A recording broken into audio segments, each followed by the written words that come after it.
against Manchester City. Two sides who've really had a disappointing time of it lately. So for once, it's not the men on the field we spotlight first of all, but the men who choose them.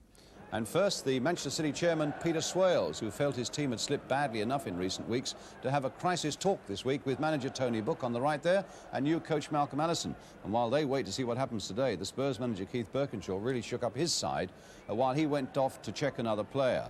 Stuart Bevan comes into the Spurs side for his first game in the first team, a sturdy midfield player, 20 years old, who's been a substitute earlier in the season. And wingman Tony Galvin also gets his first game, a former university man with a degree in Russian, incidentally, and a chance here to improve Tottenham's rate of scoring in this lineup. Out go goalkeeper Milja Alexic, John Pratt, who's the sub, Colin Lee and Chris Jones. Mark Kendall returns to goal after first losing his place and then losing 12 pounds in weight to get it back. Jerry Armstrong returns as striker. As for Manchester City, they've resisted the temptation to make changes after that cup defeat at Shrewsbury last week. Dave Watson has passed a fitness test. Colin Bell plays in the back four, and Kazi Dana is the substitute. Quite a week for Dave Watson, who hinted earlier this week that he might want to leave Manchester City and has now hinted that he wants to stay. And for Mike Shannon, who was told he could go and then turned down a move to third division Swindon Town. The referee today, it's Les Burden of Dorset, and in the 32,000 crowd at White Hart Lane is Rinus Michels, the man who guided Holland to the 1974 World Cup final, now coaching in Los Angeles. So away we go then. Manchester City in a strip of all light blue, attacking the goal to our left. Spurs in the white with the black shorts. And both sides going through a difficult period at the moment. Spurs with 6 league games without a win. Manchester City 13 league games without a win. And John Lacey just shepherding that ball over for the goal kick, which Mark Kendall will take. It's quite an amazing slimming course that he's been on. He's lost 12 pounds in weight very quickly indeed. He was telling me before the game the other goalkeeper in today's match, of course, Joe Corrigan, also had a weight problem a few years ago. He slimmed down very well, and as Mark said, I hope I can keep as slim as he is. Perryman, Ardiles. Oh, and Perryman continued his run. Oh, and he missed a chance. But what perception there by Ardiles as well. And indeed, a marvellous piece of running by Perryman, because Ardiles picked him up, and it looked well, a very good thing indeed there for Tottenham. And then Perryman showed just too much of it to Corrigan. And Perryman heading it away. And Watson taking advantage of it. Spurs a little slip shot there. Peter Barnes is onside. A chance for the cross coming in towards the near post. That's where Owen wanted it, and that's where Hartford wanted it. And in the end, Spurs got it away. Fine piece of positional play there by Asa Hartford, though. And Barnes found him, and it very nearly was a disaster for Tottenham. And here's Shannon, shadowed by Perryman.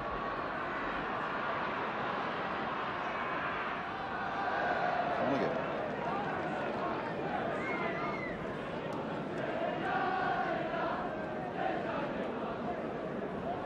Tottenham have got every player, in fact, back in the penalty area now, except for Ardiles, who's slipped down on the far side.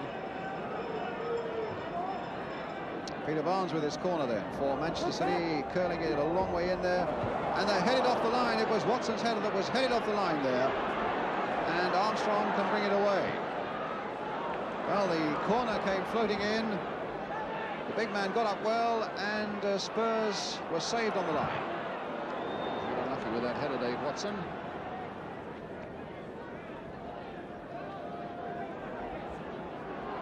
McAllister now with the throw for Tottenham, and here's Taylor.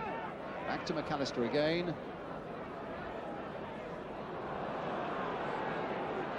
And they've got a corner. I think Paul Power, feeling that he was shoved unceremoniously in the back. And Mr. Burton saying, no, it's all fair, and you made the last touch. Taylor then with the corner for Tottenham, towards the near post, where Lacey had gone. Hoddle was there as well. Those cries were for handball. The referee again was placed well enough to deny them. Barnes finding Owen. Played on again for Peter Barnes. Now, is that a penalty? It is. Perryman brings down Barnes. A matter of seconds after Spurs and their crowd had a penalty appeal turned down. And Perryman looked shocked by that. Malcolm Ellison and Tony Book might see some relief as Barnes tried to get away. There was certainly a contact there by Perryman, and Mr. Burton said that's a penalty. So it's going to be Gary Owen. No, it will be Brian Kidd. Both are lining up. It's Brian Kidd with it, and it's a goal. In fact, Kidd blasting the ball almost straight into the centre of the goal, but by then Mark Kendall had started his dive. He got a touch to it, but it wasn't enough. So Mark Kendall disappointed, as indeed are Spurs, and Manchester City go a goal ahead. Brian Kidd's penalty. Taylor, and now McAllister. Now Peter Taylor.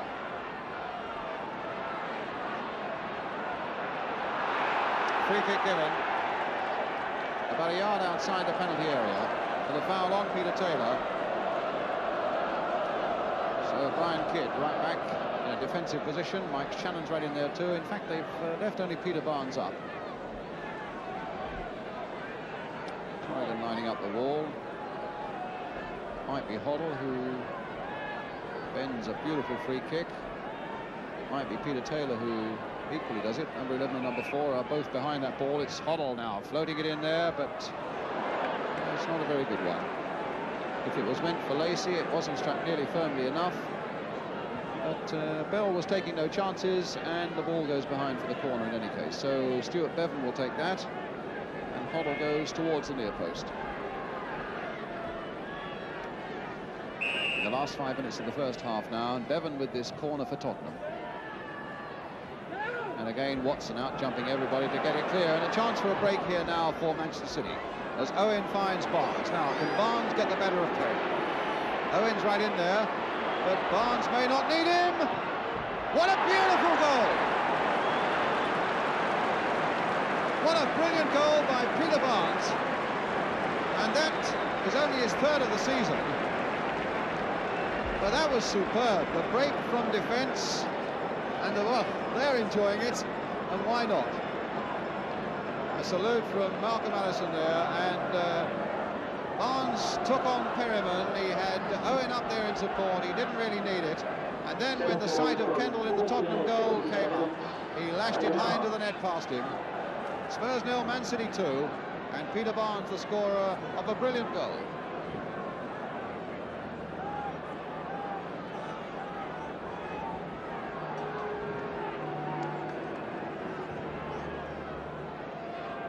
Armstrong.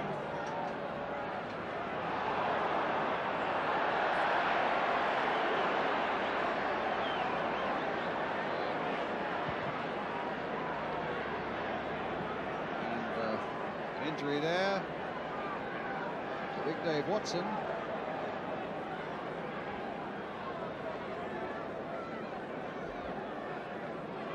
Well, there's a bit of talking going on there between Perryman and Lacey and Armstrong.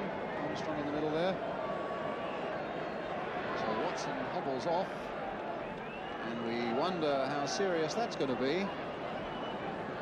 That England match coming up on Wednesday.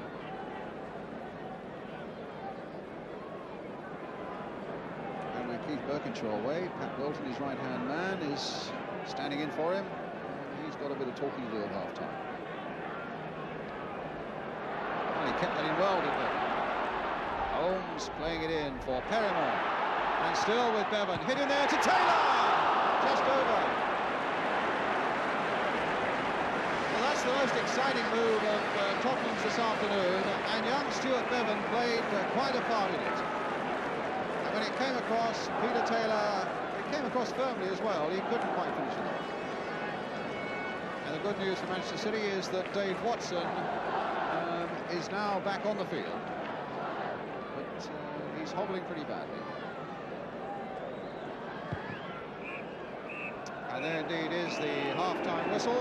An untidy first half, really, and not much coming from Spurs. A chance for Perryman, a chance right on the death there for Peter Taylor.